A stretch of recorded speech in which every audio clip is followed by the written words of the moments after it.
बारंबार करूं वंदना सतगुरु चरनी माही। मंगत सतगुरु भेंट से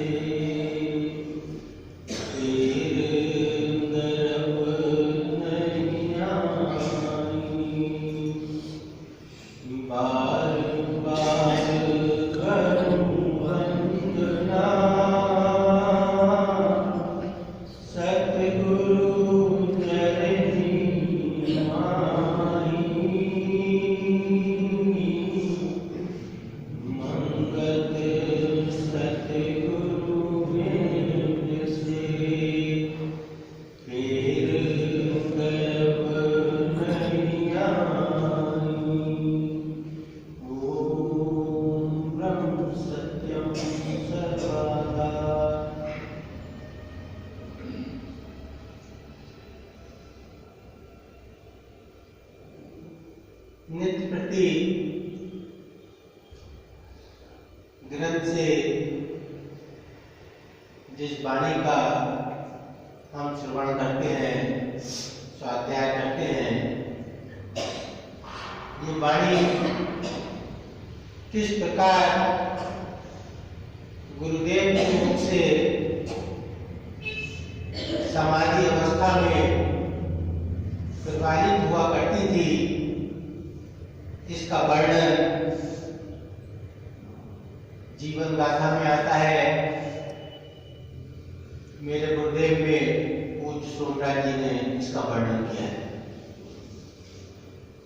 किस तरह इस वाणी का अवतरण होता था। संसार में यदि व्यक्ति कोई रचना किसी साहित्य की जाती है तो हम सब जानते हैं कि किसी साहित्य की रचना करना कोई आसान कार्य नहीं होता। सबसे पहले उस विषय का, जिस विषय में उसकी रचना की जा रही है, उसका बड़ा गहरा ज्ञान चाहिए। उस विषय का गहरा ज्ञान जिस संबंध में साहित्य की रचना हो रही है, उस टॉपिक का, जिस विषय में रचना की जा रही है, उसकी बड़ी गहन स्टडी चाहिए। बहुत तीव्र बुद्धि की आवश्यकता होती है, तब किसी साहित्य की रचना होती है। लेकिन महाराज जी की क्या शिक्षा थी, ये हम सब जानते हैं। बड़ी धीरे स्थान पर 8वीं कक्षा तक बहुत घर वालों के दबाव के पश्चात 8वीं कक्षा तक उनकी मात्र शिक्षा थी। जिस समय वाणी का अवतरण होता था, जिस बुद्धि से, मन से शास्त्र की, साहित्य की रचना की जाती है, लेकिन जब वाणी का अवतरण होता था, न सद्गुरुदेव को अपने शरीर का होश होता था, न मन और बुद्धि का वहां पर कोई स्थान था। वो भी लोप हो करती थी। न शरीर, न मन, न बुद्धि, न अहंकार, किसी चीज का संसारिक, सारा सब जितनी संसार की वस्तुएं होती हैं, संसार का ज्ञान होता है, उसका नितांत अभाव हुआ करता है। इसमें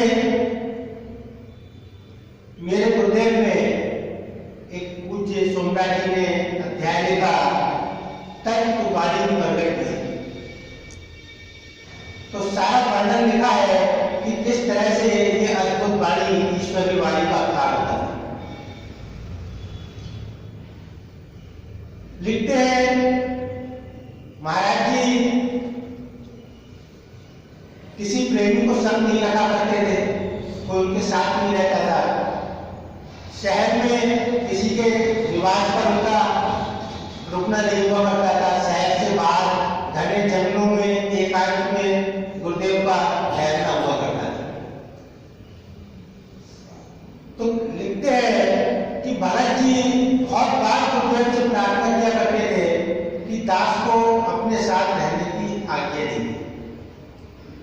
लेकिन गुरुदेव ने उनको अपने साथ रहने की आज्ञा नहीं दी। कई बार प्रार्थना की, तब गुरुदेव कहा करते थे प्रेमी संतों के साथ रहने में बहुत तकलीफ उठानी पड़ती है, क्योंकि जब कोई व्यक्ति किसी के साथ रहता है तो उस अपने रहने का इंतजाम के साथ उसकी भी व्यवस्था सारी करनी पड़ती है। तो जब उनका अपने ही कोई ठिकाना नहीं हुआ करता था, न अपना खाना, न पीना, न सुरक्षा, न सोना, तो साथ रहने वाले को कितनी समस्या हो सकती है। इसलिए गुरुदेव कभी आज्ञा नहीं देते, लेकिन बहुत बार उन्होंने प्रार्थना की, अचानक एक दिन कृपा हुई और अचानक गुरुदेव का पत्र भगत जी के पास पहुंच गया कि प्रेमी ये तुम्हारे घर पर आ गए। तो ऐसा पत्र किसी प्रेमी के पास पहुंच जाए कि गुरुदेव को कृपा कर रहे हैं घर पर आने की, तो उसकी खुशी का क्या ठिकाना हो सकता है, ये बात कल्पना के बाहर है। तो कहते हैं कि जब गुरुदेव ने ये उनका पत्र पहुंच गया तो लिखा कि रावलपिंडी पहुंचने के दूसरे ही दिन गुरुदेव का पत्र मिला। लिखा था कि वे भगत जी के घर पधारने की कृपा करेंगे और फिर वहीं से किसी पहाड़ पर तप के लिए जाएंगे। दोनों काम उनके हो जाते। उन्हें ये उम्मीद हो गई कि गुरुदेव घर भी आ रहे हैं मेरे, और वहां से तप पर जाएंगे तो जरूर मेरे ऊपर कृपा करेंगे कि मुझको भी अपने साथ ले जाएंगे। और निश्चित प्रोग्राम के अनुसार गुरुदेव भगत जी के निवास पर पहुंच गए और वहां से आगे का प्रोग्राम बनाया। दूसरे दिन गुरुदेव पधारे। भगत जी उन्हें घर लाकर अपने को कृतार्थ समझने लगे। जब कुछ समय बाद आप कोहाना के लिए चले तो भगत जी और ठाकुर दीवान सिंह भी साथ हो लिए। एक दिन सुबह जब आप एकांत से लौटे तो कहने लगे, प्रेमियों तब का समय निकट आ रहा है, इसलिए किसी जंगल में चलना चाहिए। जब तब करना था गुरुदेव को तो जंगल में जाना था। साथ ही भगत जी से पूछा, सुना प्रेमी तेरा क्या प्रोग्राम है? भगत जी ने हाथ जोड़कर प्रार्थना की, महाराज जी कृपा करके तब के समय सेवा का मौका बख्शा जाए। अपने दिल की बात कह दी कि मुझको तब के समय सेवा का मौका दिया जाए, आपके साथ रह सकूं। यही दास की अभिलाषा है। बेशक इस काबिल नहीं हूं कि आपकी सेवा कर सकूं। गुरुदेव कहने लगे,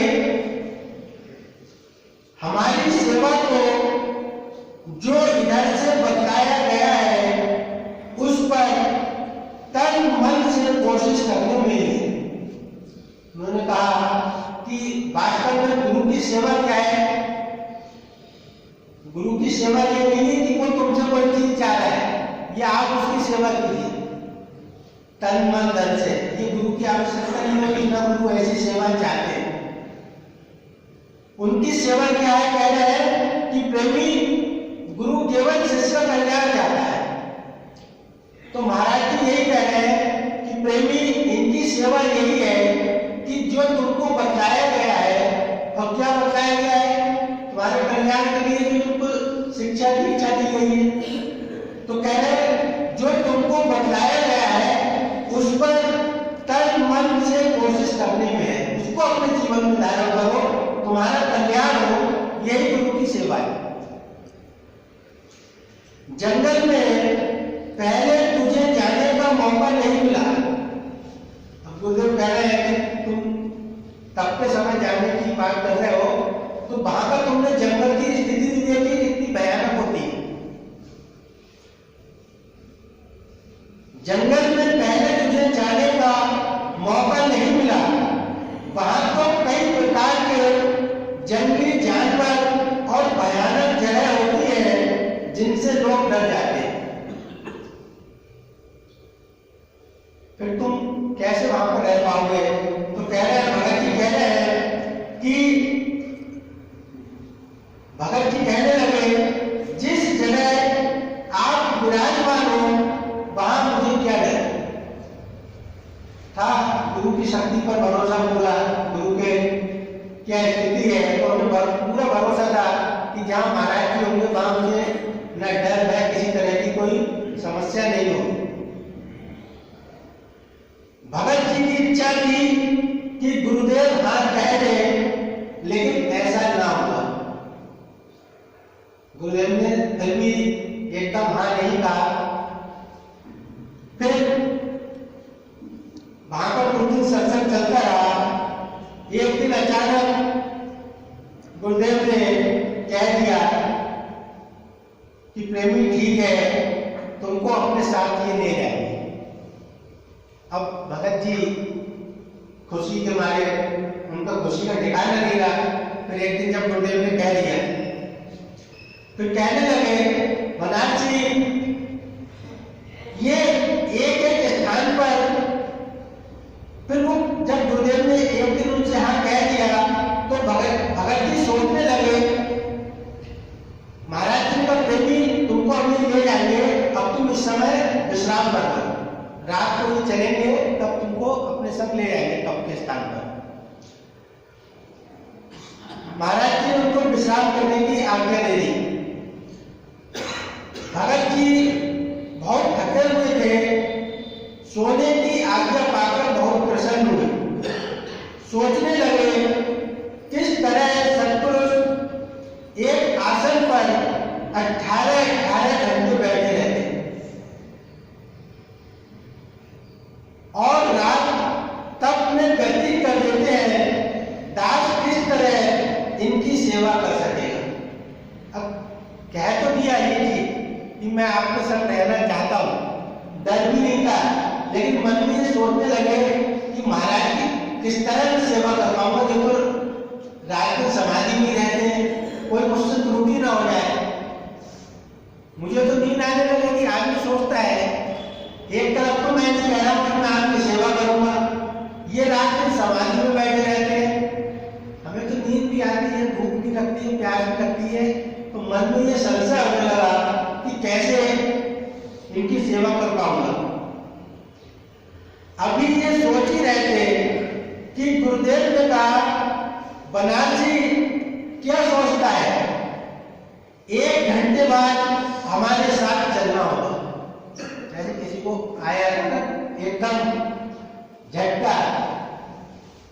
अभी तक तो सोच रहे थे, मन में संशय था, द्वंद चल रहा था कि कोई त्रुटि ना हो जाए, कैसे इनकी सेवा करूंगा। बहुत दिन से इच्छा भी थी, लेकिन कोई एकदम व्यक्ति किसी राजा को अपने घर इनवाइट करे तो जल्दी तो हाँ होती नहीं, और अचानक वो कहते हैं ठीक है हम कल तुम्हारे घर आ रहे हैं। फिर सोचो क्या खुशी भी होगी, लेकिन मन में इतना भय भी होगा कि मैं कैसे इनकी क्या व्यवस्था करनी है, कैसे खातिर करूंगा, सब व्यवस्था किस तरह कर पाऊंगा। ये एकदम चिंता शुरू हो जाती है। भाई भगत जी काल हो गया एकदम कि अब उन्होंने कह तो दिया कि 1 घंटे में सब चल रहा है बनारस। भगत जी आज्ञा पाकर लेट गए। लेटते ही नींद आ गई। कोई 2 घंटे बाद गुरुदेव ने उन्हें जगाया और साथ चलने को कहा। अब भगत जी उनके साथ चल दी। साथ में भगत जी ने अंगोछा लोटा महाराज जी का हुआ करता था वो साथ में दिया और उनके संग चलने लगे। अब महाराज जी की चाल इतनी तेज थी कि सारा वर्णन आता है कि महाराज जी चलते थे और उनको दौड़ना पड़ता था। और चलते चले आ गए थे, चलते चले आ गए थे। गहरी रात थी, घना जंगल था, पहाड़ था, इतना घना, इतना ऊंचा पहाड़ था, ठंड का ये हाल था वहां पर कि जून का महीना था। तो लिखा है कि पूरा देश कप रहा था, पंजाब पूरा कप रहा था, लेकिन वहां पर बिना आग के एक क्षण भी ठहरना मुश्किल था। ये स्थिति थी उस जगह। जून के महीने में वहां पर बिना आग जलाए कोई बैठ नहीं सकता था। भगत जी चलते रहे, ये सोचते रहे अब रुकेंगे, लेकिन महाराज जी चलते रहे। चलते चलते वहां पर कहते हैं एक नदी आई, उस नदी पर पुल था, वो पुल पार किया और उस पुल को पार करके फिर चलते रहे। और जब काफी देर हो गई चलते चलते, तो कह रहे हैं एक उस पुल को पार करके गुरुदेव एक गहरी खड्ड की ओर तेजी से बढ़ गए। काफी नीचे उतरकर आप रुके और भगत जी से लोटा और अंगोछा लेकर कहा, अब जाओ डेरे पर जाकर आराम करो, सुबह आ जाओ। अब संग में तो उनको चलते रहे, कोई समस्या नहीं हुई। अब वहां से गुरुदेव ने वापस कर दिया, अब लौट कर अकेले आना। डेरे से कितनी दूर चले गए ये पता ही नहीं चला, क्योंकि गुरुदेव के पीछे पीछे भागते रहे।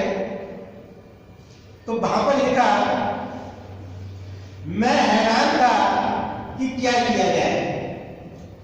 ये वर्णन है कि किन गंभीर परिस्थितियों में गुरुदेव तप किया करते थे, कितनी कठिन स्थानों पर। और वहां पर बैठकर भगत जी वाणी लिखा करते थे, जिस वाणी को हमको आज सहज में उपलब्ध है। क्या इस वाणी की मान्यता है, क्या महत्ता है?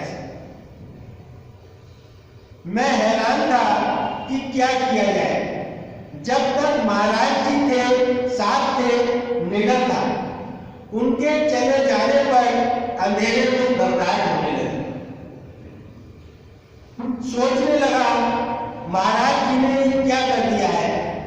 एक तो डरावनी जगह, दूसरा घना अंधकार।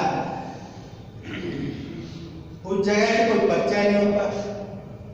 पहली बार उस स्थान पर गए और वहां से भी गुरुदेव मीलों दूर खाई में ले गए। एक तो डरावनी जगह, दूसरा घना अंधकार, बड़ा ही भय महसूस होने लगा। फिर सोचने लगा, अब वापस जाऊं तो किस तरह। रास्ता भी ठीक मालूम नहीं है, किसी उल्टे रास्ते पर पड़ गया तो मुश्किल हो जाएगी। पता नहीं डेरे की जगह और किसी और घने जंगल में पहुंचकर चले जाओ, क्योंकि वहां पर कोई रास्ता तो होता नहीं पहाड़ पर। बहुत लोग का अनुभव है। एक बार पूर्णगिरी हम गए थे, तो रास्ता पता नहीं होता, तो बहुत छोटे थे, घर वालों के संग जा रहे थे। जब वापस आए लौटते पे तो संग तो चलते नहीं है, सब भागते दौड़ते चलते। तो हम और एक साथ में एक और था, तो दोनों भागते हुए वापस आ रहे थे, तो बहुत नीचे पहुंच गए और चलते रहे। घर वाले ऊपर ही रहे, रास्ते भटक गए। तो जब बहुत नीचे आ गए तो अचानक निगाह पड़ी, वहां पर लिखा था सबसे ऊंचा पेड़ इतने फुट। तो हमने सोचा कि ये तो कल हम जब ऊपर चढ़ रहे थे तब पड़ी थी ये बात कि सबसे ऊंचा पेड़ इतने फुट। तो इसका मतलब हम तो बहुत नीचे आए और रात को हम ऊपर जा रहे थे, तो अपने भागते हुए ऊपर गए और घर वाले ऊपर सूख रहे थे कि ये लोग कहाँ चले गए, कोई रास्ता पता नहीं होता। तो भगत जी का यही हाल था।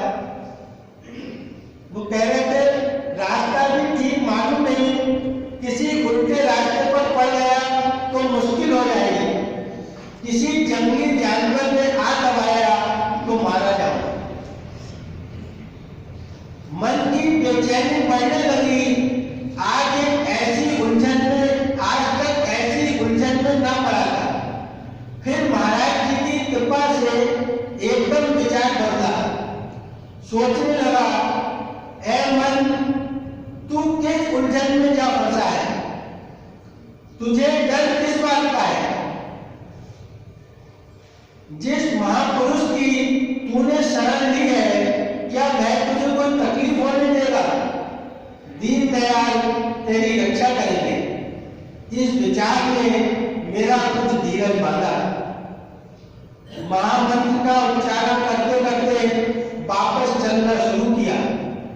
घोर अंधकार के कारण एक पेड़ की तरह तरह की शक्ल नजर आने लगी। जब मन में भय होता है ना, तो जरा सी कोई खड़खड़ाहट हो जाए तो आदमी काम जाता है। तो यही भगत जी का हाल था। कभी उनको पेड़, दूर की कोई आकृति हिलती दिखाई देती, तब डर लगने लगता।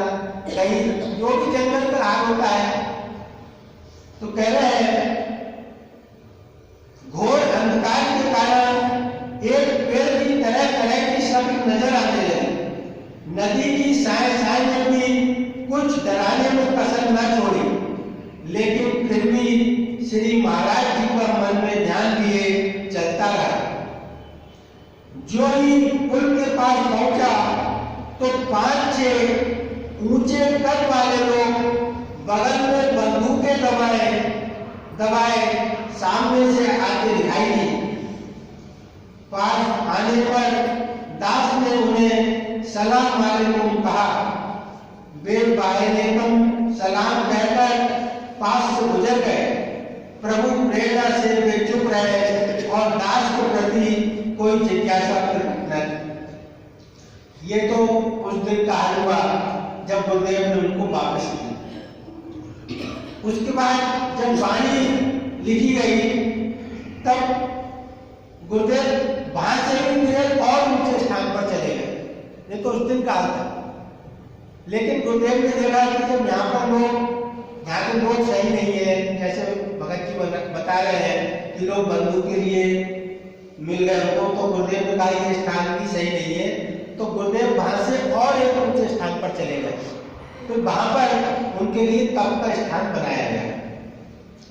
तो कह रहे हैं, फिर वहां पर फिर भगत जी उनके साथ थे। वहां पर कह रहे हैं, जब प्रेमी वहां पर महाराज के साथ रुक गए, तो रात को उन्होंने देखा कि इस सारे समय में गुरुदेव समाधिस्थ रहते थे। बीच बीच में गुरुदेव वाणी का भी उच्चारण किया करते थे। आंखें बंद रहती थी, परंतु वाणी का गायन होता रहता है। कभी कभी वाणी का प्रवाह घंटों चलता रहता था। भगत जी वाणी का श्रवण करके आनंद विभोर हो जाते थे। अब वो स्थिति आ गई कि भगत जी वहां बैठे हैं और गुरुदेव समाधिस्थ है और वहां पर वाणी का प्रवाह चल रहा है। भगत जी सुन रहे हैं वाणी, कह रहे हैं, कोई 5-6 दिन बाद उन्हें वाणी को लिपिबद्ध करने की प्रेरणा हुई। जब उन्होंने गुरुदेव को जागृत अवस्था में पाया तो अपनी इच्छा उनके सामने रखी। कहने लगे, आपने ये जो शब्द याद कर रहे हैं, इन्हें लिखवाने की कृपा करें। भगत जी क्या कर रहे हैं, वाणी का प्रवाह चल रहा है कि महाराज जी ने शायद ये शब्द याद कर रहे हैं जो इनके मुख से निकल रहे हैं। गुरुदेव मुस्कुराए और कहने लगे, ये लेख नित्य नया नित्य पुराना हो रहा है। यह प्राकृतिक आवाज है, इनको कुछ याद नहीं रहता कि क्या बोल गए। कुदरती आवाज कुदरती हवा में चली जाती है। ये जो नए से नए विचार निकलते हैं, तूने इनके संबंध में क्या समझा है? भगत जी से पूछ रहे हैं कि ये जो वाणी निकल रही है, क्या समझता है इसके बारे में? भगत जी ने उत्तर दिया, मेरे विचार में तो ये पद आप बनाकर याद कर लेते हैं और फिर बाद में बोलते हैं। भगत जी अब भी इसी दुविधा में है कि शायद महाराज जी ये बनाकर पद याद कर लेते हैं दिन में और फिर रात को उनके बोलते हैं। उत्तर मिला, भोले प्रेमी ये कोई कवि या शायर नहीं है। मालिक की मौत जब अंदर से जोर मारती है अपने आप ही दरिया चल पड़ता है। ये विचारों का दरिया, जो पानी का दरिया बह रहा है, ये अपने आप ही चल रहा है। इसमें इनकी अपनी कोई चतुराई चालाकी नहीं होती। चतुराई चालाकी मतलब वहां पर कोई बुद्धि का काम नहीं है। ऐसी अवस्था वाला अनपढ़ भी प्रभु महिमा का गायन प्रेम से करता रहता है, वह थकता नहीं। इनका हर बोल ज्ञान, विचार और विवेक से भरा हुआ होता है। जिस तरह मोहम्मद पर आयतें उतरी थी, ऋषियों को वेद प्रकट हुए थे, उसी तरह ये भी अनुभवी वाणी है। तेरी बुद्धि इस बात को जरा देर से समझेगी। जो शब्द इधर से निकले, गीता का श्लोक समझना। अब बात बस से बाहर हो गई है, अंतर विवेक समाई नहीं हो रही। बता रहे होंगे कि अंदर जो ज्ञान का सागर, कथा सागर उमड़ रहा है, अब वो रोका नहीं जा रहा है, इसलिए वो बाहर निकल रहा है। फिर भगत जी ने आज्ञा मांगी कि महाराज जी, मैं चाहता हूं कि दास चाहता है कि ये वाणी नोट करे। गुरुदेव ने कह दिया कि ठीक है, जैसी प्रभु की इच्छा। महाराज जी की फिर जब वाणी निकला करती थी तो भगत जी ने लिखने की कोशिश की, लेकिन वहां पर कोई सोच समझ के तो वाणी आ नहीं थी, वो तो अनंत प्रवाह चल रहा था। तो जब अनंत प्रवाह चल रहा है तो हाथों की कोई शक्ति नहीं है कि उस स्पीड से उसको लिख सके, तो भगत जी उसको नहीं लिख पाते। तब लिखा, कह रहे हैं कि भगत जी ने झट से कलम दबार तैयार की, पास से फटी हुई कॉपी थी, उसी में लिखने लगे। लालटेन आदि का कोई प्रबंध ना था। आंख को तेज किया गया, गुरुदेव वाणी का उच्चारण करने लगे।